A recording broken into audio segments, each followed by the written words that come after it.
క్రమ పద్ధతిలో అభివృద్ధి జరగడానికి ఉపయోగపడుతుంది. మీ ఒక్కరికే పరిమితం అయ్యేది కాదు, మీకు, మీ ఊరికి, మీ కుటుంబానికి ప్రయోజనం చేకూర్చేది. ముఖ్యంగా విద్యాశాఖ, ప్రభుత్వ ఉద్యోగాలలో అన్నిటికంటే కీలకమైనది విద్యాశాఖ. అది సాంకేతిక విద్యనా, లేకపోతే ప్రాథమిక విద్యనా, ఉన్నత విద్యనా, ఏది అనేది పక్కన పెడితే ఈ విద్యనే దేశ భవిష్యత్తు తరగతి గదుల్లో ఉన్నది అని పెద్దలు చెప్పిండ్రు. ఇవాళ ఈ దేశం యొక్క ఆర్థిక పురోగతి మన విద్యాశాఖలో ఉన్నది. ఈ విద్యాశాఖనే భవిష్యత్తు విద్యార్థుల యొక్క భవిష్యత్తును తీర్చిదిద్దవలసిన మీ సిబ్బంది ఈరోజు ఆ బాధ్యత తీసుకొని తెలంగాణ నిర్మాణంలో భాగస్వాములు కాబోతున్నారు. అలాంటి విద్యాశాఖలో ఇచ్చే ఉద్యోగము విద్యాశాఖకు కేటాయించే నిధులు ఖర్చు కాదు, అది భవిష్యత్ తరాల పెట్టుబడి. అందుకే తెలంగాణ రాష్ట్రంలో మొట్టమొదటిసారి 21,650 కోట్ల రూపాయలు విద్యాశాఖకు కేటాయించి విద్యకు మా ప్రభుత్వంలో ప్రాధాన్యత ఉన్నదని చెప్పి మేము ప్రయత్నం చేసినాం. 10 సంవత్సరాలు డిఎస్సి నోటిఫికేషన్లు ఇవ్వకపోవడం, ఇచ్చిన పరీక్షలు రాయకపోవడం, పరీక్షలు రాసిన ప్రశ్నాపత్రాలు, జవాబు పత్రాలు జిరాక్స్ సెంటర్లలో అమ్ముతుంటే వాటన్నిటిని పక్కన పెట్టి టెట్ పరీక్షలు నిర్వహించడమే కాకుండా డిఎస్సి నోటిఫికేషన్ ఇచ్చి 55 రోజులలో మా అధికారులు పరీక్షలు నిర్వహించడం, ఫలితాలను ఇవ్వడము, నియామక పత్రాలను అందజేయడం కూడా 55 రోజుల్లోనే 11,000 పైచిలకు ఉపాధ్యాయులను నియమించిన చరిత్ర తెలంగాణ రాష్ట్రంలో మన ప్రభుత్వానిది, ప్రజాపాలనది. అదేవిధంగా 15-20 సంవత్సరాలు టీచర్ల ప్రమోషన్లు రాలే, 10 సంవత్సరాలు బదిలీలు జరగలే. దాదాపుగా 22,000 మంది టీచర్ల యొక్క ప్రమోషన్లు ఇవ్వడమే కాకుండా 36,000 మంది టీచర్ల యొక్క బదిలీలు చేసి విద్యా శాఖను ప్రక్షాళన చేసి ఈ ప్రభుత్వం మీకు అండగా నిలబడుతుంది అని చెప్పి మేము స్పష్టంగా ఆ నిర్ణయం తీసుకొని ముందుకు వచ్చినాం. అదేవిధంగా ఈరోజు తెలంగాణ రాష్ట్రంలో విద్యాశాఖ కొంత నిర్లక్ష్యానికి 10 సంవత్సరాలు గురవడం వల్ల దేశంలో ఉన్న రాష్ట్రాలలో అట్టడుగు నుంచి లెక్క పెడితే 2వ రాష్ట్రంగా 3వ రాష్ట్రంగా ఉన్నాం. మొదటి నుంచి లెక్క పెడితే 1, 2, 3లో ఉండాల్సిన తెలంగాణ రాష్ట్రం విద్యాశాఖలో చిట్ట చివరి నుంచి లెక్క పెడితే 2వ స్థానంలో 3వ స్థానంలో ఉండడం అనేది ఇది ఆందోళన కలిగించే విషయము. కేరళతో పాటు పోటీపడి రాణించవలసిన తెలంగాణ రాష్ట్రం విద్యాశాఖలో ఇంతగా ప్రమాణాలు పడిపోవడం ఇది ఆందోళనకరము, ఇది తెలంగాణ జాతికి అవమానకరం అని చెప్పి నేను ఈ సందర్భంగా చెప్పదలుచుకున్న మిత్రులారా. వాస్తవాలను అంచనా వేసుకొని వాస్తవాల మీద మనం చర్చించుకొని భవిష్యత్ ప్రణాళికలను నిర్ణయించుకున్నప్పుడే నిజంగా తెలంగాణలో ఉన్న విద్యా ప్రమాణాలను పెంచుకోవడానికి ఉపయోగపడుతుంది. ఈరోజు మేము పోటీ పరీక్షలకు చదువుకున్నాం, పరీక్షల ఫలితాలు సాధించినాం, ఉద్యోగం వచ్చింది, మా బాధ్యత అయిపోయింది అని ఎవరైనా అనుకుంటే అది తెలంగాణకు న్యాయం చెయ్యదు, న్యాయం జరగదు. ఈ రోజు నుంచి మీరు రెట్టించిన పట్టుదలతో ఈ రోజు నుంచే మీరు ఇది ఉద్యోగం కాదు, ఇది ఒక భావోద్వేగం, ఈ తెలంగాణ నిర్మాణంలో మేము భాగస్వాములమైనాం, ఇది ఒక గొప్ప అవకాశం మాకు వచ్చిందని మీరు నిర్ణయించుకొని ఈ భావోద్వేగానికి పునరంకితం అవ్వడం ద్వారా తెలంగాణకు మేలు జరుగుతుంది, తెలంగాణ యొక్క భవిష్యత్తు రూపురేఖలు మారబోతున్నాయని చెప్పి నేను మీకు అందరికీ చెప్పదలుచుకున్నా. అదేవిధంగా ఈ సందర్భంగా 1-2 విషయాలు మీతో నేను చర్చించదలుచుకున్నా. గవర్నమెంట్లో రెసిడెన్షియల్, నాన్ రెసిడెన్షియల్ స్కూల్స్ అన్నిటిని లెక్కేస్తే 29,550 స్కూల్స్ ఉన్నాయి, రెసిడెన్షియల్ అండ్ నాన్ రెసిడెన్షియల్. ఈ 29,550 పాఠశాలలలో 25,48,449 మంది స్టూడెంట్స్ ఉన్నారు. ఇందులో సిబ్బంది 1,48,449 మంది టీచింగ్ స్టాఫ్ ఉన్నారు. అదే ప్రైవేట్ స్కూల్స్ 11,207 ఉన్నారు. ఆ పాఠశాలల్లో 36,87,753 మంది విద్యార్థులు ఉన్నారు. వాళ్ళ సిబ్బంది 1,83,372 మంది ఉన్నారు. నేను ఈరోజు మిమ్మల్ని అడగదలుచుకున్నా, దాదాపుగా 30,000 పాఠశాలల్లో 25,50,000 మంది విద్యార్థులుంటే 11,800 ప్రైవేటు పాఠశాలల్లో 36,87,000 మంది విద్యార్థులు చదువుకుంటున్నారు అంటే మనకంటే ప్రైవేటు పాఠశాలలు గొప్పవా? మనకంటే విద్యా ప్రమాణాలు ఎక్కువగా ఉన్న సిబ్బంది వాళ్ళ దగ్గర ఉన్నారా? మనం ఎందుకు ఆ ప్రైవేట్ స్కూల్స్ తోని కాంపిటీట్ చేయలేకపోతున్నాము? మన కాంపిటీషన్ ఎందుకు వాళ్ళతో పోటీ పడే విధంగా లేదు?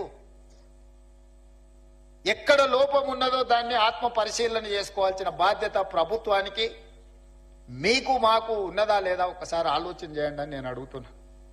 ఈరోజు ప్రైవేట్ స్కూల్స్ చదువులు చెప్పే అక్కడుండే ఉపాధ్యాయుల యొక్క ఎక్స్పీరియన్స్ కానీ వాళ్ళ చదువులు కానీ మీకంటే ఎక్కడ ఎక్కువ లేవు. నేను చాలా పాఠశాలల్లో వివరాలు తెప్పించిన, కానీ ఫోకసే ఎక్కడో మిస్ అవుతున్నాం. దీన్ని సరిదిద్దాల్సిన బాధ్యత మన అందరి మీద ఉన్నది. ప్రతి సంవత్సరం ప్రభుత్వ పాఠశాలల్లో విద్యార్థుల యొక్క చేరిక తగ్గుతూ వస్తుంది.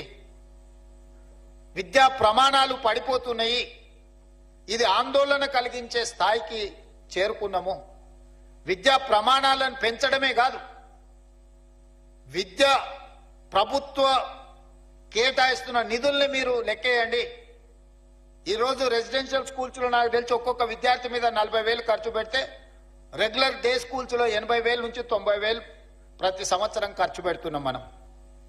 ప్రభుత్వ పాఠశాలలో నెలకు 2,000 ఫీజు పెట్టినా కూడా 24,000-25,000 ఖర్చు పెడుతున్నారు తల్లిదండ్రులు కానీ పిల్లలు కానీ. నెలకు 2,000-3,000 స్కూల్ ఫీజు కడితే కూడా ప్రైవేటు స్కూళ్ళల్లో చదువుకునే విద్యార్థుల మీద పెడుతున్న ఖర్చు 25,000-30,000 ఉంటే ప్రభుత్వంలో చదువుకుంటున్న స్కూళ్లలో 80 నుంచి ₹1,00,000 ఖర్చు అవుతుంది. 80,000 నుంచి ₹1,00,000 వరకు ఖర్చు అవుతున్న దాంట్లో ప్రధానమైన ఖర్చు అధ్యాపకుల యొక్క జీతభత్యాలు. ఇంత ఖర్చు పెట్టి మనము ఇది ఖర్చు కాదు, ఇది భవిష్యత్తు పెట్టుబడి అని ప్రభుత్వం భావిస్తుంది. ఇట్లాంటి పెట్టుబడి పెట్టి మనం ఫలితాలు సాధించుకోకపోతే ఇది మన అందరం కూడా కలిసి కూర్చొని, నేను మీ అందరి మీద నెపం నెట్టదలుచుకోలే, ప్రభుత్వం వైపు నుంచి కూడా మీకు డైరెక్షన్ కావాలి. లీడర్ అనే వాళ్ళు లీడ్ చేసినప్పుడే మీరందరూ ఆ మార్గంలో నడుస్తారు. లీడరే డైరెక్షన్ లేసుకుంటే మీరు కూడా ఎక్కడికి వెళ్ళాలో మీకు గమ్యం తోయదు. డైరెక్షన్ లెస్ లీడర్గా నేను ఉండదలుచుకోలేదు. I wanted to lead my state. I wanted to develop my state. I wanted to improve my infrastructure. I wanted to take a better policy. Stanford, Oxford లో చెప్పేటోళ్ళు ఏం గొప్పోళ్ళు కాదు. మన వాళ్ళే అక్కడికి వెళ్ళి అమెరికాలో మనోళ్ళు చదువులు చెప్తున్నారు. మన పిల్లలే అక్కడికి వెళ్ళి చదువుకుంటున్నారు. మీ దగ్గర నేర్చుకున్న వాళ్ళే చదువుకుంటారు. మేమందరం కూడా గవర్నమెంట్ స్కూళ్ళలోనే చదువుకున్నా. తెలిసి కేశవరావు గారైనా, నేనైనా, పొన్నం ప్రభాకర్ గారైనా, నాకు తెలిసి శాంతకుమారి గారైనా, అప్పట్లో ప్రైవేట్ స్కూల్స్ కూడా లేకపోయిండొచ్చు, ఐఏఎస్లు అయినా చాలా మంది కూడా గవర్నమెంట్ స్కూళ్ళలోనే చదువుకొని వచ్చినాం. ఈరోజు ఈ రాష్ట్రాన్ని, దేశాన్ని నడిపించే శక్తి ప్రభుత్వ పాఠశాలలో చదువుకున్న మాకున్నప్పుడు రేపటి భవిష్యత్ తరాలకు మనం ఎందుకు ఆ కాన్ఫిడెన్స్ ఇవ్వలేకపోతున్నాం? ఎందుకు తల్లిదండ్రులు మన స్కూళ్ళకు రాలేకపోతున్నారు? ఎందుకు ఈ ప్రభుత్వాన్ని విశ్వసించడం లేదు? ఎందుకు ఈ ప్రభుత్వ పాఠశాలల్లో విద్యార్థులు చేరడం లేదు? ఈ మూలాలను మనం చర్చించుకోవాల్సిన అవసరం ఉంది. మూలాల మీద పరిశోధన చేసుకోవాల్సిన అవసరం ఉంది. పరిశోధన చేయడం ద్వారా వాటిని సరిదిద్దుకోవాల్సిన బాధ్యత మన అందరి మీద ఉన్నది. మనందరం కలిసికట్టుగా నడుం బిగిస్తే ఇదేం పెద్ద సమస్య కాదు. ఈరోజు young India integrated residential schools, గతంలో SC, ST, BC, minority residential schools ఇచ్చినామన్నారు. జీవోలు ఇచ్చిండ్రు, సంతోషం. అడ్మినిస్ట్రేటివ్ శాంక్షన్ ఇచ్చిండ్రు, సంతోషం. ఎక్కడైనా ఎస్సీ, ఎస్టీ, బీసీ, మైనారిటీ స్కూల్స్కి ఎక్కడైనా బిల్డింగ్లు కట్టినరా? ఎక్కడైనా వాళ్ళకి ఏమన్నా కనీస మౌలిక వసతులు ఉన్నాయా? మూసేసిన పోల్ట్రీ ఫామ్లలోనో లేకపోతే 4 గదులు ఎక్కడైనా కొన్ని రాజకీయ పార్టీల లీడర్లు కట్టుకున్న దాంట్లో కిరాయికి పెట్టించి ఆ పిల్లల భవిష్యత్తునంతా సర్వనాశనం చేసిండ్రు. అందుకే ఈరోజు each and every assembly constituency మొన్ననే 58 young India integrated residential schools కి దాదాపుగా 11,500 కోట్ల రూపాయలు ఒక్కొక్క క్యాంపస్ 20 నుంచి 25 ఎకరాలలో 200 కోట్ల రూపాయలతోని 100 అసెంబ్లీ కాన్స్టిట్యున్సీలలో 100 young India integrated residential schools మన ప్రభుత్వం నిర్ణయం తీసుకున్నది. రాబోయే 3 సంవత్సరాలలో 25 నుంచి 30 వేల కోట్ల రూపాయలు ఇన్ఫ్రాస్ట్రక్చర్ క్రియేట్ చేసి ఒక అద్భుతమైన ఇన్ఫ్రాస్ట్రక్చర్ ఇవ్వడం ద్వారా విద్యా ప్రమాణాలను పెంచాలి అని ఈరోజు ప్రభుత్వం ప్రయత్నం చేస్తుంది. ఇవాళ ఇంజనీరింగ్ స్టూడెంట్స్ వెరీ అన్ఫార్చునేట్, ప్రతి సంవత్సరం 1,10,000 మంది ఇంజనీరింగ్ గ్రాడ్యుయేట్స్ తెలంగాణ రాష్ట్రం నుంచి పాస్ అవుతున్నారు. అందులో 10% కూడా ఉద్యోగాలు వస్తలేవు. దాదాపుగా 1,00,000 మంది ఇంజనీరింగ్ గ్రాడ్యుయేట్స్ ఉద్యోగాలు దొరకక ఊరికెళ్తే తల్లిదండ్రులకు భారం అవుతామని, నగరంలో చదువుకున్న చదువు కాబట్టి ఇతర ఉద్యోగాలు చేయలేక కుటుంబాలు క్షోభను అనుభవిస్తున్నాయి. చాలా మంది నా దగ్గరకు వస్తారు, సార్ మా పిల్లవాడు ఇంజనీరింగ్ చదువుతున్నాడు, ఏదైనా ఉద్యోగం చూడు సార్, నువ్వు ముఖ్యమంత్రి కదా, నా కొడంగల్ నియోజకవర్గం నుంచి వస్తారు. ఏంద్రా అంటే నేను కంప్యూటర్ సైన్స్ చదువుకున్నా అంటాడు. దాంట్లో ఎవరి దగ్గర కన్నా ఉద్యోగాన్ని మావాడిని అంటే వాడు ఇంటర్వ్యూ పోతే బేసిక్స్ కూడా లేదు. ఇతర సాంప్రదాయకబద్ధమైన ఇంజనీరింగ్ చదవడం లేదు, civil, mechanical, electrical.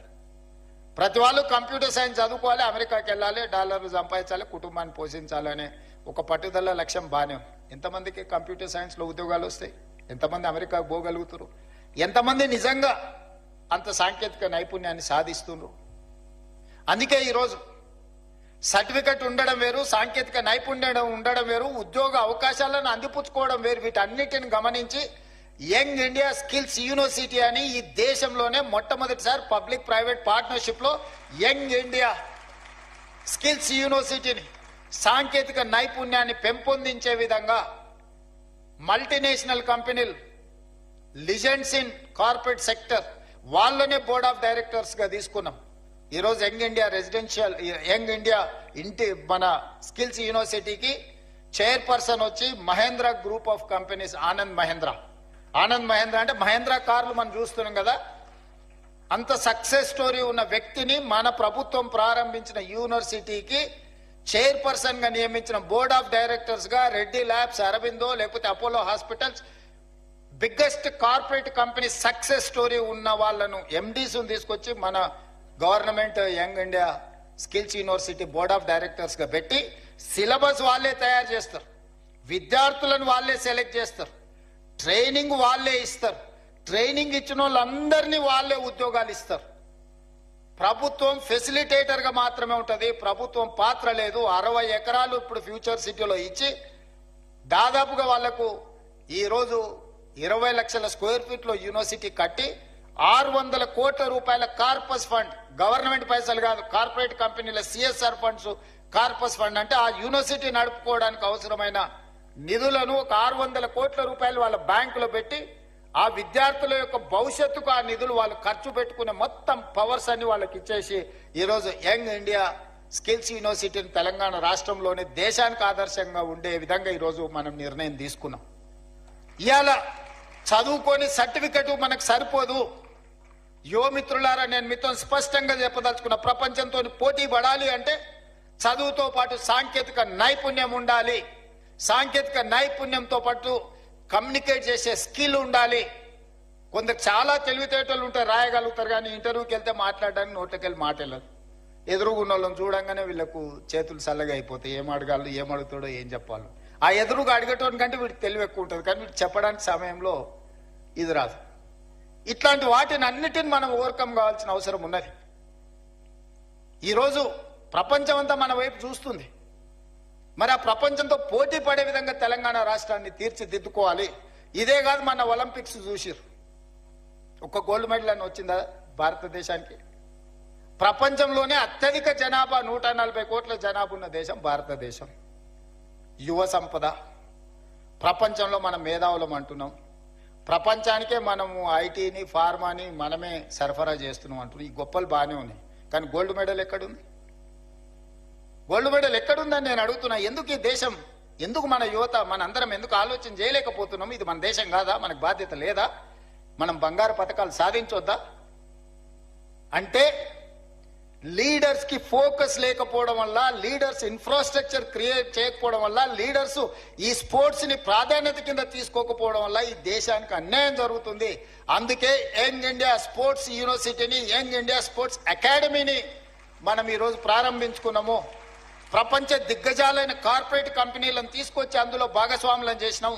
South Korean sports యూనివర్సిటీని సౌత్ కొరియా పోయినప్పుడు ఒక యూనివర్సిటీకి పోయినా, క్యాంపస్ ఎంత అంటే 30 ఎకరాలు. మన ఉస్మానియా యూనివర్సిటీ క్యాంపస్ కొన్ని 100 ఎకరాలు, కాకతీయ యూనివర్సిటీ క్యాంపస్ కొన్ని 100 ఎకరాలు, మన పాలమూరు యూనివర్సిటీ ఒక 300 ఎకరాలలో ఉన్నట్టుంది. 30 ఎకరాలు సౌత్ కొరియన్ స్పోర్ట్స్ యూనివర్సిటీకి నేను వెళ్తే ఒలింపిక్స్ లో 32 పథకాలు వచ్చినాయి. 32లో 16 పథకాలు ఒక యూనివర్సిటీకి వచ్చినాయి. 16 పథకాలలో ఒక అమ్మాయిని నేను కలిసిన ఆర్చరీలో ఆ అమ్మాయికి 3 గోల్డ్ మెడల్స్ వచ్చినాయి. ఒకే ఒక అమ్మాయి ఒలింపిక్స్ లో 3 గోల్డ్ మెడల్స్ సంపాదించింది. సర్ప్రైజ్. ఒక అమ్మాయి 3 ఒలింపిక్స్ లో గోల్డ్ మెడల్ సంపాదించిన అమ్మాయి ఆ యూనివర్సిటీ స్టూడెంట్ సాదాసీదాగా వచ్చి కలిసింది. ఒక అమ్మాయి చిన్న పాపులేషన్ ఉన్న సౌత్ కొరియాలో 3 గోల్డ్ మెడల్ 32 మెడల్స్ సాధిస్తే 140 కోట్ల జనాభా ఉన్న మనం ఒక్కటి కూడా సాధించలేదంటే మనం ఆత్మ పరిశీలన చేసుకోవాల్సిన అవసరం ఉందా లేదా ఆలోచించేయండి మిత్రులారా. అందుకే ఈరోజు చదువుతో పాటు క్రీడలకు కూడా ప్రాధాన్యత ఇవ్వాలని క్రికెట్లో వరల్డ్ కప్ సాధించిన సిరాజుద్దీన్ మన హైదరాబాద్ యువ క్రికెటర్ని, అతను చదువుకున్నది ఇంటర్మీడియటే. అతనికి ఉద్యోగాలు ఇవ్వాలంటే నిబంధన అడ్డం వచ్చింది. క్యాబినెట్ లో పెట్టి నిబంధనను సవరించి గ్రూప్ 1 డిఎస్పీ జాబ్ సిరాజుద్దీన్కి ఇచ్చిన నేను. నిఖత్ జరీన్ బాక్సింగ్ లో నిజామాబాద్ ఒక అత్యంత poorest of the poor minority family girl boxing లో రాణిస్తే ఆ అమ్మాయిని నిఖత్ జరీన్ 2 కోట్ల రూపాయల నగదు ఇవ్వడమే కాకుండా గ్రూప్ 1 జాబ్ డిఎస్పీ జాబ్ ఆ అమ్మాయికి ఇచ్చిన. దీప్తి అని పారా ఒలింపిక్స్ లో కాంస్య పథకం సాధించింది వరంగల్ అమ్మాయి. ఆ అమ్మాయికి గ్రూప్ 2 జాబ్ ఇవ్వడమే కాకుండా వరంగల్ ఇల్లు ప్లాట్ ఇవ్వడమే కాకుండా 25 లక్షల రూపాయల క్యాష్ రివార్డు కూడా ఇచ్చిన. ఇవన్నీ కూడా నేను ఎందుకు మీతో పంచుకుంటున్నా అంటే చదువుతో పాటు క్రీడలలో రాణించాలి. క్రీడలు దేశం యొక్క ప్రతిష్టను పెంపొందిస్తాయి. మొన్న నేను ప్రధానమంత్రి గారిని కలిసినప్పుడు 2036లో ఒలింపిక్స్ క్రీడల్ని ఈ దేశంలో నిర్వహించాలని మనోళ్ళు బిడ్డింగ్ చేస్తున్నారు. ఈ దేశంలో అత్యధికంగా క్రీడలకు సంబంధించిన వసతులు తెలంగాణ రాష్ట్రంలో హైదరాబాద్లో ఉన్నాయి. 20 ఏళ్ల కింద మనము నేషనల్ మిలిటరీ గేమ్స్ కండక్ట్ చేసినాం, ఏషియన్ గేమ్స్ కండక్ట్ చేసినాం. గొప్ప గొప్ప క్రీడల్ని మన హైదరాబాద్ నగరంలో మనం నిర్వహించినాం. కానీ 20 ఏళ్ళు అవి పెళ్లిళ్లకు, పేరంటాలకు, ఫంక్షన్ హాల్స్గా మారిపోయినాయి. ఇది నిజంగా బాధతోని కూడుకున్న విషయం. అందుకే నేను వస్తానే సింగిల్ ఆర్డర్ ఇచ్చిన, స్పోర్ట్స్ కు తప్ప, గేమ్స్ కు తప్ప అవి ఎవ్వడికి ఇవ్వద్దు. ఎవడున్నా ముఖ్యమంత్రి ఇంట్లో శుభకార్యం ఉన్నా అవి మాత్రం ఇవ్వడానికి వీల్లేదని ఒక ఆర్డర్ ఇచ్చి వాటిని అన్నిటిని రివైవ్ చేసి, రిపేర్స్ చేసి, ట్రై నేషనల్ ఫుట్బాల్ ఛాంపియన్షిప్ నుంచి రెగ్యులర్ గా క్రీడల్ని అక్కడ నిర్వహించే కార్యక్రమాన్ని ఇచ్చిన. ఇవాళ అవన్నిటిని కూడా స్పోర్ట్స్ యూనివర్సిటీకి మనం ఈరోజు డెడికేట్ చేస్తున్నాం. రేపు భవిష్యత్తులో మీరందరూ, ఎందుకంటే మీ స్కూల్లో, మీ కాలేజీలో, మీ ప్రాంతంలో మట్టిలో మాణిక్యాలను వెలికి తీసి క్రీడాకారులను తయారు చేసే బాధ్యత మీ అందరి మీద ఉన్నది మిత్రులారా. మీరందరూ దృష్టిలో పెట్టుకోండి. చదువుకోవడం, ఉద్యోగం సాధించడమే కాదు, దేశ గౌరవ ప్రతిష్ట పెరగాలి అంటే కూడా ఇతర రంగాలలో మనం రాణించాలంటే మీరు గుర్తించాలి. విద్యార్థులలో ఉన్న నైపుణ్యాన్ని మీరే గుర్తించగలరు. తల్లిదండ్రుల కంటే ఎక్కువగా మీరు వాళ్ళతో, మీతోనే ఎక్కువ సమయం ఉంటారు, మీరే గుర్తించగలుగుతారు. మీరందరూ ఆ దిశగా ఆలోచన చేయండి. ఆ దిశగా మనందరం ప్రయాణం చేద్దాం, మనందరం కలిసి పనిచేద్దాం. కొన్ని సమస్యలు ఉండొచ్చు, కానీ సమస్యల మీద చర్చించుకుంటూ సమస్యలు పరిష్కారం కాలేదు కాబట్టి ప్రభుత్వానికి సహకరించమని ప్రభుత్వ ఉద్యోగులు ఎవరన్నా అనుకుంటే ఇంకా మన పరిస్థితులు దిగజారిపోయి నెల జీతభత్యాలు ఇచ్చుకోలేని పరిస్థితికి పడిపోతాము. ఇవాళ ప్రభుత్వంలో ఉన్నోళ్ళని అడగండి, డిసెంబరు 2023 కంటే ముందు ఎన్నడైనా 1వ తారీఖు నాడు జీతాలు వచ్చినాయా? తెలంగాణ రాష్ట్రం వచ్చిన తర్వాత జనవరి 2024 నుంచి ఈ రోజు వరకు ప్రతి నెల 1వ తారీఖు నాడు ప్రభుత్వ ఉద్యోగికి జీత భత్తాలు ఖాతాలో పడుతున్నాయా లేదా? మీరు ఒక్కసారి వాళ్ళని అడగండి. ఏ ప్రభుత్వం కోసం, ఏ ప్రజల కోసం మీరు నిరంతరం కష్టపడుతున్నారో మొదటి తారీఖు నాడు మీకు జీతభత్యాలు ఇవ్వలేదంటే మీ యజమాని మీదనో మీ ప్రభుత్వం మీదనో మీకు ఎందుకు విశ్వాసం ఉంటుంది, ఎందుకు నమ్మకంగా పనిచేస్తారు? అందుకే ఈరోజు ప్రతి నెల మొదటి తారీఖు నాడు నా ప్రభుత్వ ఉద్యోగులకు జీతభత్యాలు ఇచ్చే ప్రయత్నం నేను చేస్తున్నా. ఇప్పటి వరకు ఒక్క రోజు కూడా తప్పకుండా ఈ నెల చాలా ఇబ్బంది వస్తే రిజర్వ్ బ్యాంకులో ప్రత్యేకంగా తలకాయ తాకట్టు పెట్టి 4,000 కోట్ల రూపాయలు తీసుకొచ్చి మొదటి తారీఖు నాడు ప్రభుత్వ ఉద్యోగస్తులకు జీతభత్యాలు ఇచ్చిన. సరే, కరువు భత్యము, డిఏలు, కొన్ని విషయాలు మీరు అంటున్నారు. నేను ఒకటే మా ప్రభుత్వ ఉద్యోగ మిత్రులకు విజ్ఞప్తి చేస్తాను. ఈ ప్రభుత్వం మీది, నేను కస్టోడియన్ మాత్రమే. నేను మీ అందరి తరఫున సమన్వయం చేసేవాడిని. నాకంటూ ప్రత్యేకంగా కిరీటం ఏం లేదు. నాకేదో పెద్ద స్ట్రేచర్ ఉందని కొంతమంది మా స్ట్రేచర్ పెద్దదని. ఇంతమంది మా ఎమ్మెల్యేలు చెప్పేసిన స్ట్రేచర్ ఉన్నాయని స్ట్రెచర్ మీద కొండి, స్ట్రెచర్ మీద నుంచి మార్చరికి పోతాడు రేపు పొద్దుగాల. స్ట్రేచర్ అనేది పొజిషన్కు ఉంటుంది, ఇండివిజువల్కి ఉండదు. ఇండివిజువల్ పర్సన్స్కో ఇండివిజువల్ కాస్ట్కో స్ట్రేచర్ ఉండదు. ఎమ్మెల్యేకి స్ట్రేచర్ ఉంటుంది, ప్రభుత్వ ఉద్యోగికి స్ట్రేచర్ ఉంటుంది, ఎమ్మెల్యేకి స్ట్రేచర్ ఉంటుంది, ఎంపీకి స్ట్రేచర్ ఉంటుంది, ఎమ్మెల్సీకి స్ట్రేచర్ ఉంటుంది, మంత్రికి స్ట్రేచర్ ఉంటుంది, ముఖ్యమంత్రికి ఉంటుంది, గవర్నర్కి ఉంటుంది, ప్రధానమంత్రికి ఉంటుంది, రాష్ట్రపతికి ఉంటుంది. ఆ కుర్చీకి స్ట్రేచర్ ఉంటుంది. మీరు మాకు స్ట్రేచర్ ఉందని అనుకుంటే ఆ స్ట్రేచర్ ఉందని విర్రవీగితే స్ట్రెచర్ మీదకి పంపించరు. ఇట్లే చేస్తే ఆ తర్వాత మార్చరికి పోతారు. అది కూడా గుర్తుపెట్టుకోవాలి. అందుకే ఈరోజు మా ప్రభుత్వ ఉద్యోగ మిత్రులకు నేను విజ్ఞప్తి చేస్తున్నా. పైసా లెక్క మొత్తం మీకు అప్పచెప్తా. ఏది ఎట్లా వంచాలనో మీరే చెప్పురి. ఇక నా దగ్గర ఏం లేదు, అనా పైసా నా అన్ని జేబులలో తీసి మీ ముందర పెడతా, టేబుల్ మీద పెడతా. ఒక్క పైసా కూడా నా జేబులో పెట్టుకొని నా నెల జీతం కూడా మీకే ఇస్తా. ఎట్లా వంచుదామో చెప్పురి. సింపుల్ లెక్క చెప్తా నేను. ప్రతి నెల రాష్ట్ర ప్రభుత్వానికి 18,000 నుంచి 18,500 కోట్ల రూపాయల ఆదాయం ఉంది.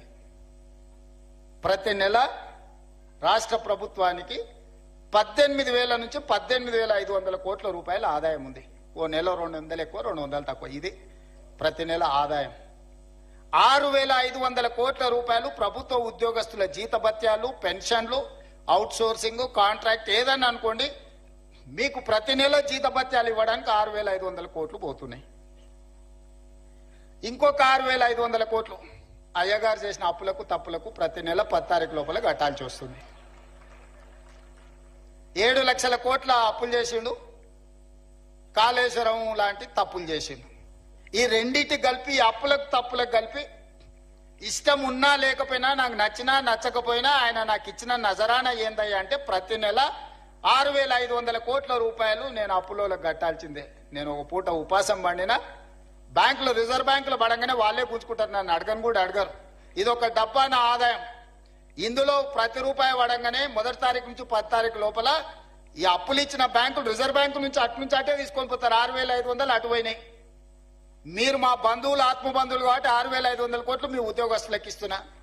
13,000 కోట్ల రూపాయలు అయిపోయినాయి. ఇక నా దగ్గర ఎంత మిగిలిందా అంటే 5,000 నుంచి 5,500 కోట్లు. ఇక నేను మిమ్మల్ని అడుగుతున్నా, ఈ 5,000 నుంచి 5,500 కోట్లల్లా షాదీ ముబారక్, కళ్యాణ లక్ష్మి, పెన్షను, రైతు రుణమాఫీ, రైతు భరోసా, ఇట్లా 25-30 ప్రభుత్వ సంక్షేమ పథకాలు ఉన్నాయి. ఇవి కాకుండా అర్ధాంతరంగా ఆగిపోయిన కాళేశ్వరం కట్టాలి, కూలిపోయిన శ్రీశైలం లెఫ్ట్ బ్యాంక్ కెనాల్ని కట్టాలి, పాలమూరు రంగారెడ్డి ఎత్తిపోతలు కట్టాలి, రీజనల్ రింగ్ రోడ్కు నిధులు ఇవ్వాలి.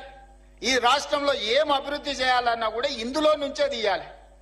ఇక నాకున్న వెసులుబాటు 5,000 నుంచి 5,500 కోట్లు. నేనిచ్చిన గ్యారంటీలు కానీ, అంతకుముందు నుంచి వచ్చిన వారసత్వం కానీ, ఇవన్నీ కలిపితే నాకు ఇంకొక 18,000 కోట్లు కావాలి వాస్తవంగా. ఆయన కాంట్రాక్టర్లకు అగ్రిమెంట్లు చేసిండు, ఆయన కమిషన్లు తీసుకొని ఆయన వెళ్ళిపోయిండు. ఇవాళ వాళ్ళ పేమెంట్లు నేను వచ్చి కూర్చున్నప్పటికీ 42,000 పేమెంట్లు బకాయిలు పెట్టిపోయింది ఈ కాంట్రాక్టర్లకి. ఇక విద్యుత్ శాఖ ఇవన్నీ మళ్ళీ పక్కన పెట్టాలి. అట్లా నేను మినిమం వెల్ఫేర్ ఉన్న వాటిని ఒక మాదిరిగా నడపాలంటే నాకు 22,000 కోట్లు కావాలి. 22,000 కోట్లు నాకు వస్తే ఇప్పుడున్న కమిట్మెంట్స్ ఏదైతే వెల్ఫేర్లో ఇప్పుడు నేను చెప్పిన రైతు భరోసా కావచ్చు, లేకపోతే ఆర్టీసీ బస్సు కావచ్చు, లేకపోతే ఉచిత కరెంటు కావచ్చు, ఇంటికి సిలిండర్ కావచ్చు, రాజీవ్ ఆరోగ్యశ్రీ, ఇట్లా ఇవన్నీ కలిపితే 22,000 కావాలి. 22,000 అంటే 13,000 ఇవి తీసేస్తే 9,000 కోట్లు ఉంటే నేను ఇవన్నీ సమన్వయం చేయగలుగుతా 15 తారీఖు లోపల. ఇంకొక 8,000 కోట్లు ఉంటే ఈయన కాంట్రాక్టర్లకు పెట్టిపోయిన అప్పులకు బిల్లులు కట్టాలి. ఆ బిల్లులు పక్కన పెట్టినా కూడా 9,000 కావాలి. 9,000కు నాకు 5,500 ఉన్నాయి. అందుకే ఓ నెల ఆశా వర్కర్లకు పెండింగ్ పెడితే, ఓ రోజు అంగన్వాడీ వర్కర్లకు పెండింగ్ పెడితే, ఓ రోజు షాదీ ముబారక్ పెండింగ్ పెడితే, ఓ రోజు కళ్యాణ లక్ష్మి పెండింగ్ పెడితే, అంటే ఓ నెల పాల పైసలు ఇచ్చి ఇంటికి రాయపి, ఓ నెల ఇంటికి రాయి ఇచ్చేసి పిల్లల ఫీజులు బకాయిలు పెట్టి పిల్లల ఫీజులు ఒక నెల కట్టి ఇట్లా రొటేషన్ చేసే పనే జరుగుతుంది. ఇవన్నీ నేను చెప్తా, రాష్ట్రం దివాలా తీసిందని బయటికి చెప్తావా నువ్వు అంటాడు. ఊపర్ శర్వాని అందరు పరిశాని. ఎన్ని రోజులు కప్పిపుచ్చుకోవాలి? క్యాన్సర్ ముదిరిపోతుంటే నేను బాగున్నా, కండలు తిరిగినా, నాకు 6 ప్యాక్ ఉందని ఎన్ని రోజులు అబద్ధం చెప్పాలి నేను? మీరు చెప్పండి. ఈ రాష్ట్రానికి ఆర్థికంగా ఆయన గారు క్యాన్సర్ ఇచ్చిపోయిండు. ఆ క్యాన్సర్ నుంచి నేను కోలుకొని దాన్ని ఏదో రకంగా ఆరోగ్యం సాధించి దీన్ని ముందుకు తీసుకెళ్లాలనే ప్రయత్నం చేస్తుంటే నువ్వేం చేయలేదు, నువ్వు దిగిపో అంటాడు. అరే మీరు అందరు 5 ఏళ్ల కోసం కదా ఎక్కించింది, నా పేరు మీదనే మీ దగ్గరకు వచ్చి దండం పెడితే రాహుల్ గాంధీ గారు వచ్చి అరే గీననే మా ఓడి నన్ను చూసి ఓటేరి, నన్ను కూడా చూసి ఓటేరి అని 10 నెలలకే దిగిపో అంటాడండి. 10 ఏళ్ళు కుర్చీలో కూర్చున్నాయన. ఇప్పుడు మీరు ప్రభుత్వ ఉద్యోగులు, ఇవాళ మీకు నియామక పత్రం ఇస్తున్నాం, వచ్చే సంవత్సరం మీరు రిటైర్ అయిపోయి మీరు దిగిపోతుందంటే మీరు ఊరుకుంటారా మిత్రులారా? మీకు ఒక నిబంధన ప్రకారమే మిమ్మల్ని నియామకం చేపడుతున్నాం కదా. ఇవాళ మీకు నియామక పత్రాలు అందిస్తున్నట్టు ఒక నియమ నిబంధనల ప్రకారమే కదా. మరి ఒక 5 ఏళ్ల కోసం మీరు ఆశీర్వదించి 65 సీట్లు ఇచ్చి, సార్ నువ్వు నడుపు, మేము ఉంటాము, ఏంది కష్టం నష్టం వస్తే మేము అండగంలో పడితే ఓ పూట వెనక ముందైనా కలిసి అవసరమైతే అందరం కలిసి ఓ పూట ఉపాసం బండి అయినా మంచి చేద్దామని మీరు అందరు సహకరిస్తుంటే వాళ్ళ బాధ ఏంది, వాళ్ళ దుఃఖమేంది? ఎప్పుడైనా చూసిర్రా వాళ్ళ అసహనం, వాళ్ళ కోపం? ఏం గుంజుకున్నా వాళ్ళది? నేను ఏం ఫామ్ హౌస్ గుంజుకున్నానా?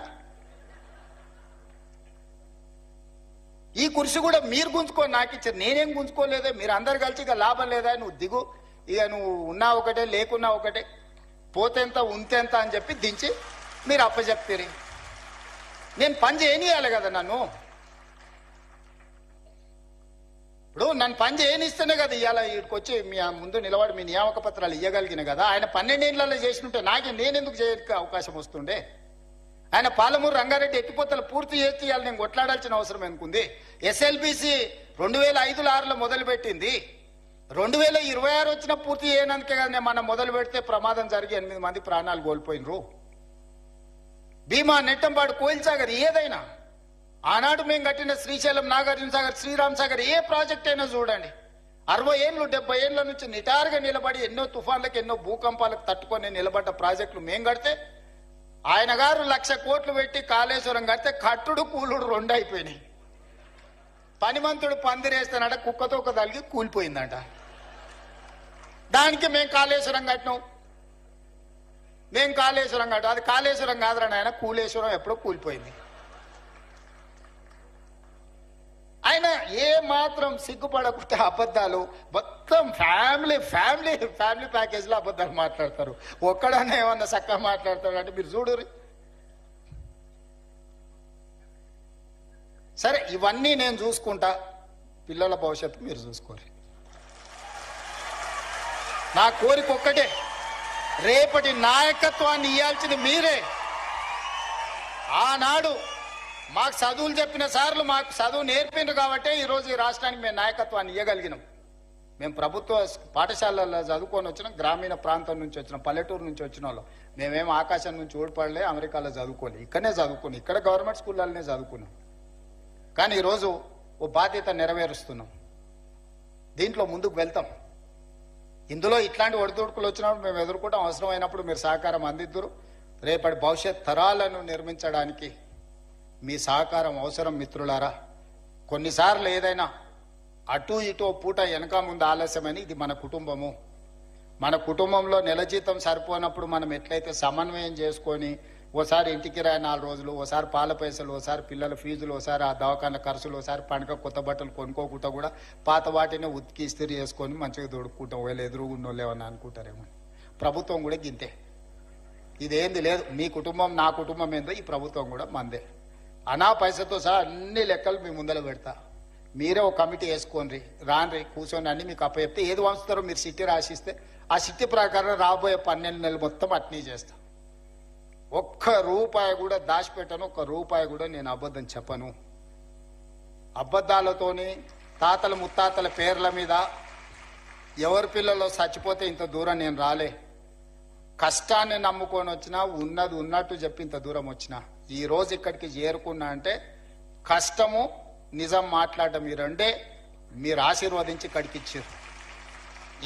ఇక్కడికి వచ్చిన తర్వాత అబద్ధాల ప్రాతిపదికన రాష్ట్రాన్ని నడపదలుచుకోలేదు మిత్రులారా. కష్టమైన నష్టమైన మీకు చెప్పి, మీకు వివరించి, మీ అనుమతి తీసుకొని ఏం చేయమంటే అది నేను చేస్తా. నాకేం చేసేది ఉంది? ఒక్క రూపాయి కూడా ఇంటికి తీసుకెళ్ళాను. నేను చెప్తున్నా, ఏంది లేదు. ఒక బిడ్డ ఉన్నది, పెళ్ళైంది, వాళ్ళు మంచుకున్నారు. నాకు వయసు ఉంది, కాళ్ళు చేతులు బాగున్నాయి, ఓపిక ఉంది. 20 ఏళ్ళు ఈ తెలంగాణ సమాజ నిర్మాణం కోసం నేను పనిచేస్తా. మీరు అందగా నిలబడుండ్రి. వచ్చినోళ్లే కాదు, ఉన్నోళ్ళకు కూడా చెప్పుండ్రి, ఇది మన ప్రభుత్వం, దీన్ని రక్షించుకోవాల్సిన బాధ్యత మన మీద ఉంది. మిమ్మల్ని ఎమోషనల్గా డ్రైవ్ చేసి నిన్న మన సర్పంచ్లను కొంతమంది ధర్నా అన్నారు, మా బిల్లులు రాలేదన్నారు. ఎప్పటివే ఆయన అడిగిన 3 ఏళ్ల కింది సార్ అన్నారు. 3 ఏళ్ల కింది వాడు ఉండేనా? వాళ్ళ గురువు గారే ఉండే కదా. వాళ్ళ గురువు గారు నిండా ముంచిపోతే నేను ఒకటొకటి కట్టుకుంటూ వస్తున్నా. ఆ సర్పంచ్లకు బిల్లులు ఇవ్వాలి కదా ఆయన అంటాడు. తాటి చెట్టు లెక్క పెరిగింది కానీ అవగిందంత అవగాహన కూడా లేదు. ఆయననే కదా ఆర్థిక మంత్రి ఉన్నది, ఆయన ఇస్తా అంటే నేను వద్దన్నానా? అంటే ఇట్లాంటివి సమయానుకూలంగా ప్రజలు మర్చిపోతారు అనుకొని మనల్ని భ్రమలలో పెట్టి ఏదైతే చేయాలనుకుంటుందో అది కుదరదు, అది అట్లా మంచిది కాదు. జాగ్రత్తగా మన అందరం కలిసి ముందుకు వెళ్దాం, ఈ రాష్ట్రాన్ని కాపాడుకుందాం, ఈ రాష్ట్రాన్ని దేశానికి ఆదర్శంగా తీర్చిదిద్దుదామని తెలియజేస్తూ మీ అందరి దగ్గర సెలవు తీసుకుంటున్నా. ధన్యవాదాలు మిత్రులారా. విద్యాశాఖలో చిట్ట చివరి నుంచి లెక్క పెడితే 2వ స్థానంలో 3వ స్థానం